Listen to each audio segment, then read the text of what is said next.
সাংবাদিক বৈঠক করা হচ্ছে, বিজেপি সাংবাদিক বৈঠক করছে, শুনুন। पार्थ चटर्जी जो गिरफ्तार हुए थे 2022 में, उस समय वो पार्थ चटर्जी स्टेट के एजुकेशन मिनिस्टर थे और स्टेट के एजुकेशन मिनिस्टर के साथ साथ कौन कौन गिरफ्तार हुए थे? एमएलए मानिक भट्टाचार्य, एमएलए जीवन Krishna Saha, TMC leader Shantanu Kundu, TMC leader quintal Ghosh, सबसे मुख्य पार्थ चटर्जी। मगर मेरे से भी गलत उच्चारण हो गया, सबसे मुख्य पार्थ चटर्जी नहीं, पार्थ चटर्जी का जो अरेस्ट मेमो है, मुझे पता नहीं आप में से कितने लोगों ने पार्थ चटर्जी का अरेस्ट मेमो पढ़ा है। पार्थ चटर्जी ने अपने अरेस्ट मेमो में लिखा है, your guardian and your relative, जिसके कहने पर आप काम करते हैं, उन्होंने लिखा है अपने हैंडराइटिंग से ममता बनर्जी, ममता बंदोपाध्याय, अमार गार्डियन।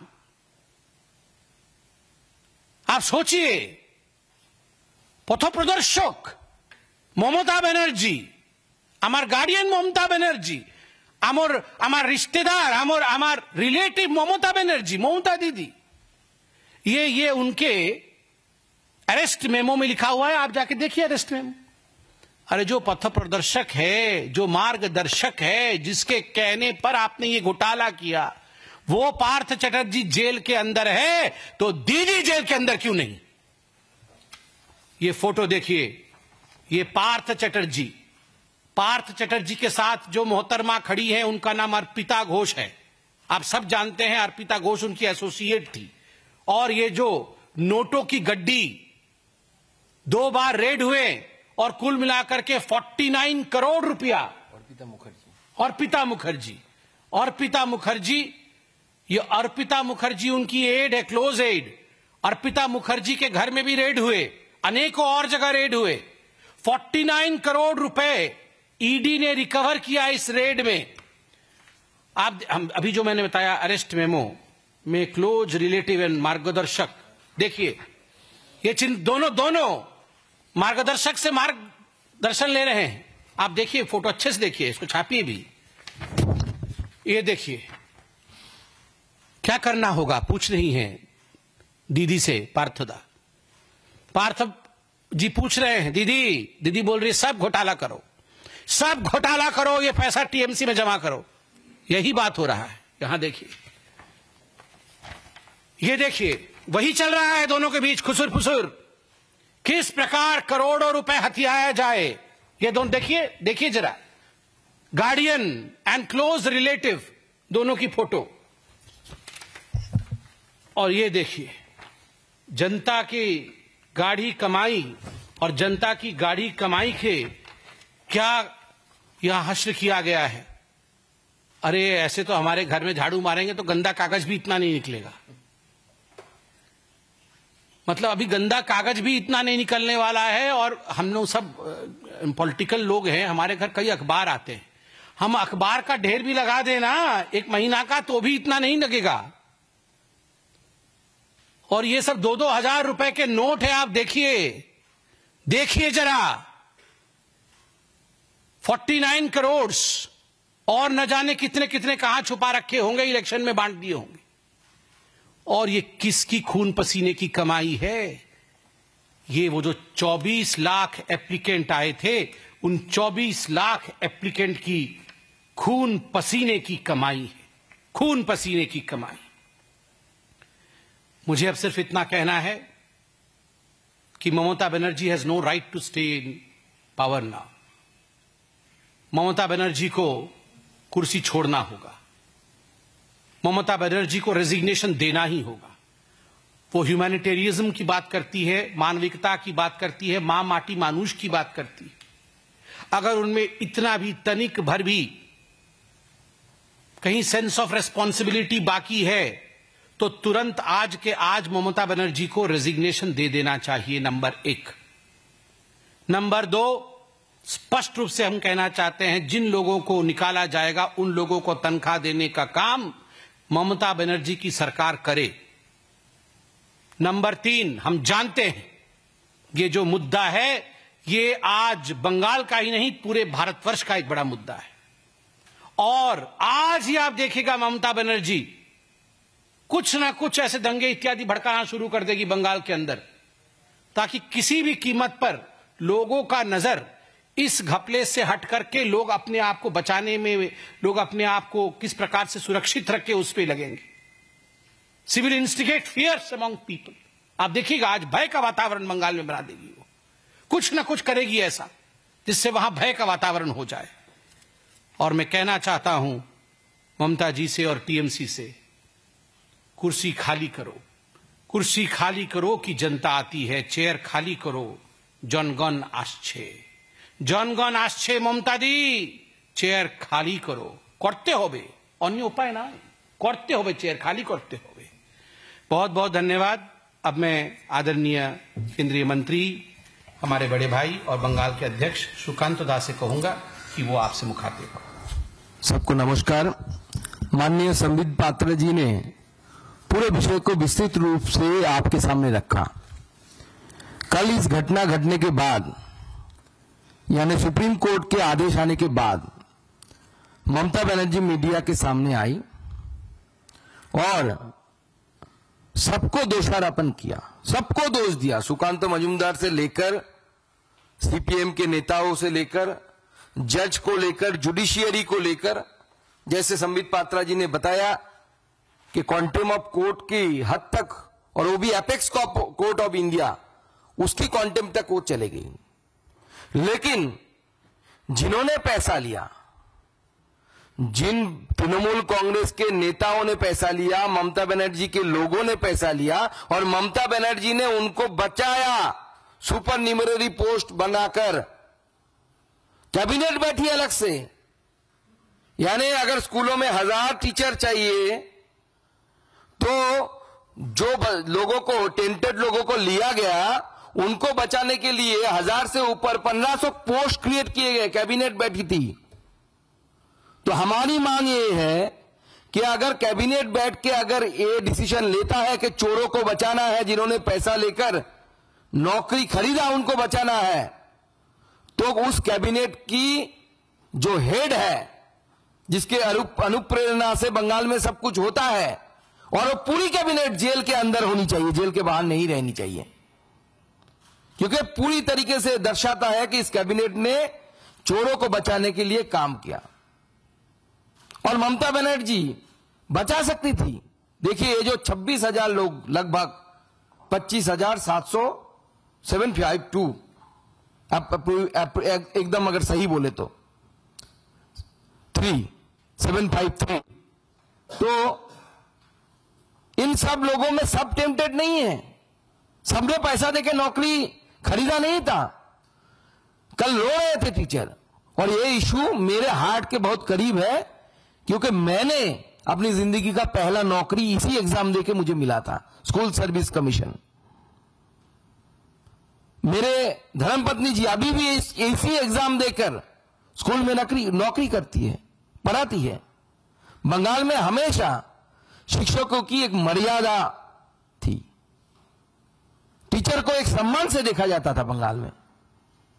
कल हम जब देख रहे थे कि ममता बनर्जी के कारण यूनिवर्सिटी टॉपर, गोल्ड मेडलिस्ट रो रही थी, बहुत सारे लोग रो रहे थे कि ईएमआई कैसे देंगे, परिवार को चलाएंगे कैसे, बूढ़ी मां बाप है, उनकी दवाई कहां से होगी।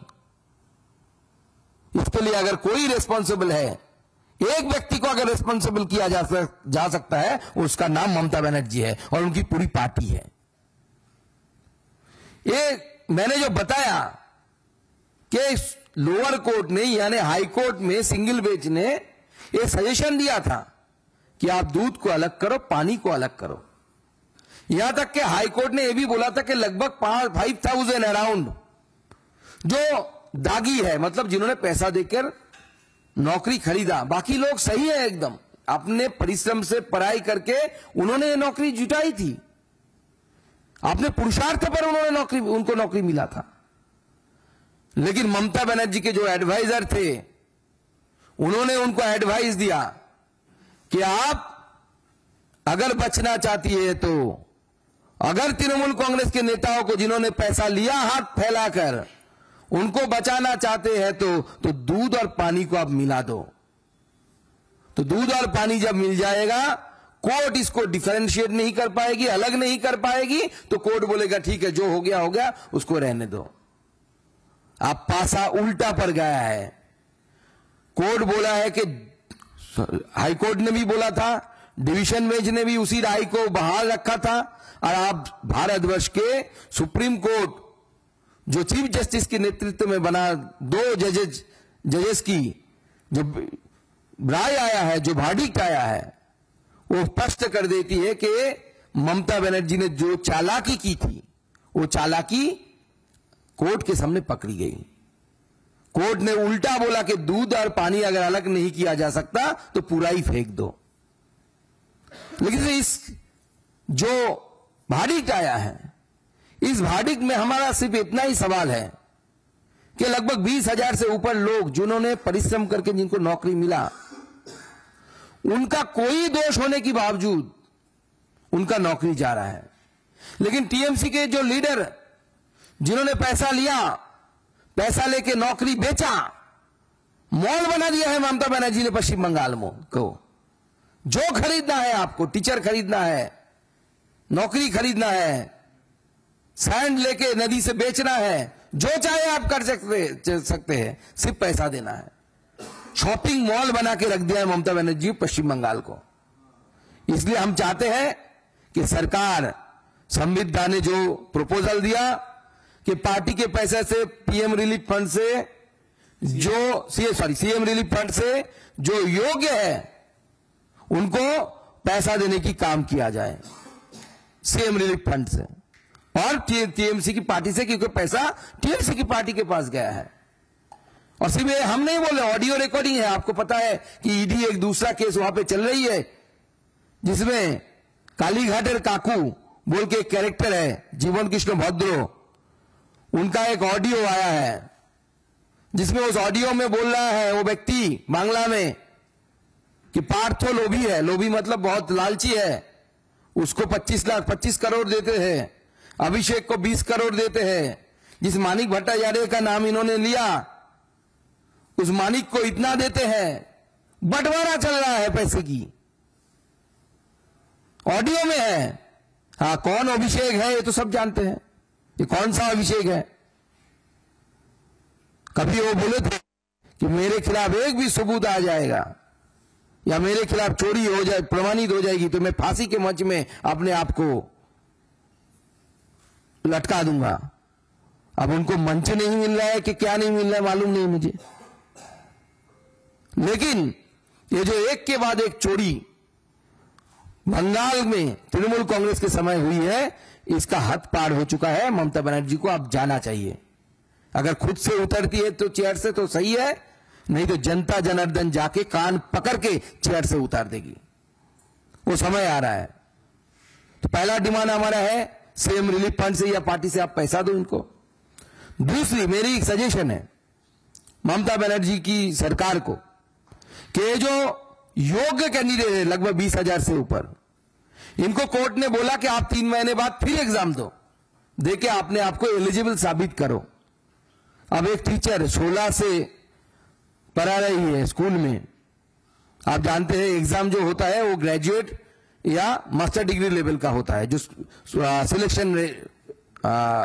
सिलेक्शन का एग्जाम होता है, और स्कूल में पढ़ाना पड़ता है स्कूल स्टैंडर्ड के 11-12 स्टैंडर्ड या उसके नीचे वाला स्टैंडर्ड का।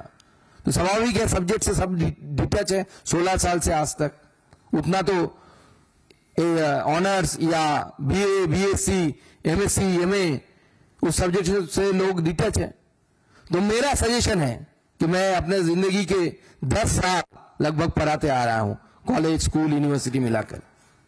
मेरा एक सजेशन सरकार से है कि आप ये जो योग्य व्यक्ति है जब एसएससी में बैठेंगे, इन्होंने इतने साल पढ़ाया, 16 से 25 साल तक पढ़ाया, हर साल के लिए एसएससी के रूल में परिवर्तन करिए, हर साल के लिए उनको मार्क्स देनी चाहिए, क्योंकि एक्सपीरियंस का मार्क्स हर रिक्रूटमेंट में होता है। कोई बंदा कॉलेज सर्विस कमीशन में जाता है तो उन्होंने कितना कॉलेज में पढ़ाया, कितना साल, उसके लिए मार्क्स दिया जाता है। तो मेरा सजेशन एज ए टीचर मैं ये देना चाहता हूं सरकार को कि आप नियम में परिवर्तन करिए। इन सारे टीचरों को जो योग्य थे, जो टेंटेड है, जिन्होंने पैसा देके नौकरी मिला, उनके लिए नहीं, उनके साथ हमारी सहानुभूति है। लेकिन शिक्षा जैसे महत्वपूर्ण मामले में, और उस कौन सी शिक्षा? सरकारी शिक्षा, जहां पे आम आदमी के बच्चे जाते हैं, बच्चियां जाती है पढ़ने के लिए, उसके साथ कॉम्प्रोमाइज नहीं होनी चाहिए। और ममता बनर्जी ने कॉम्प्रोमाइज कराया है। इसलिए जो एग्जाम में बैठेंगे योग्य टीचर है, उनको रिलीफ मार्क देने की व्यवस्था की जाए। और लॉ के जानकार लोग वो बता पाएंगे। मैं सरकार को कि मैं बोलूंगा, उनसे रिक्वेस्ट करूंगा कि आप, बहुत हो चुका है, आप लॉयरों से, एडवोकेट से सलाह परामर्श करिए। अगर आर्टिकल 146 या किसी पे भी योग्य के लिए, योग्य जो टीचर है लगभग 20,000, उनके लिए अगर आप फिर से सुप्रीम कोर्ट में अगर कुछ कर सकते हैं, कुछ प्रावधान है, तो उसको भी एक्सप्लोर करना चाहिए योग्य लोगों को बचाने के लिए, क्योंकि ये लोग पूरे रास्ते में आ चुके हैं। ममता बनर्जी ने पूरी तरीके से बंगाल के भविष्य को खत्म कर दिया है। और मैं आपको बताता हूं, ये सिर्फ शुरुआत है। 8 तारीख को दूसरा केस खुलने वाला है, मतलब जो सुप्रीम कोर्ट ने स्टे ऑर्डर लगा के रखा है, जिसमें फिर से विचार होगा कि कैबिनेट में, जो मैं बात पहले ही बताया, कैबिनेट ने जो सुपरन्यूमररी पोस्ट क्रिएट है किए है, इसके लिए फिर से कोर्ट सुनवाई करेगी। और मुझे भारत के जुडिशियरी पे पूर्ण विश्वास है, ममता बनर्जी या अभिषेक बनर्जी की तरह नहीं, जुडिशियरी पे पूर्ण विश्वास है कि इसमें जो दागी लोग हैं, यानी जो नेताओं ने दुष्कर्म किया, ममता बनर्जी ने और उनकी सरकार ने जो दुष्कर्म किया, इसका सजा भारत का कोर्ट, भारत का न्यायालय ममता बनर्जी को देगी। और जैसे संबित पात्रा जी ने बताया कि ओम प्रकाश चौटाला जी, जो पूर्व सीएम रहे हैं हरियाणा के, वो इसी शिक्षक घोटाले में जेल गए थे। भारत के इतिहास में ममता बनर्जी दूसरा सीएम होने जा रही है जो जेल में जाएगी शिक्षक घोटाले में।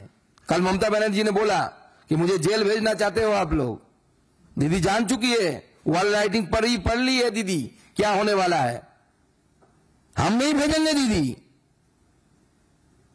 भारत की न्यायालय, भारत की जुडिशियरी आपको जेल भेजेगी, क्योंकि आपने पाप किया है, पाप।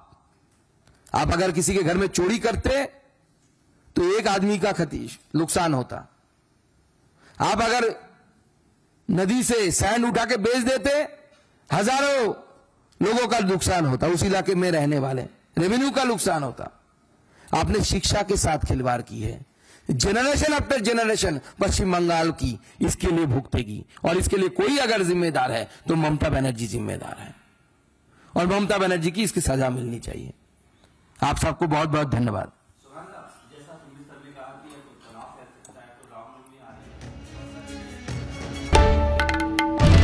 বাংলার আওয়াজ, বাঙালির আবেগ, জি 24 ঘন্টা।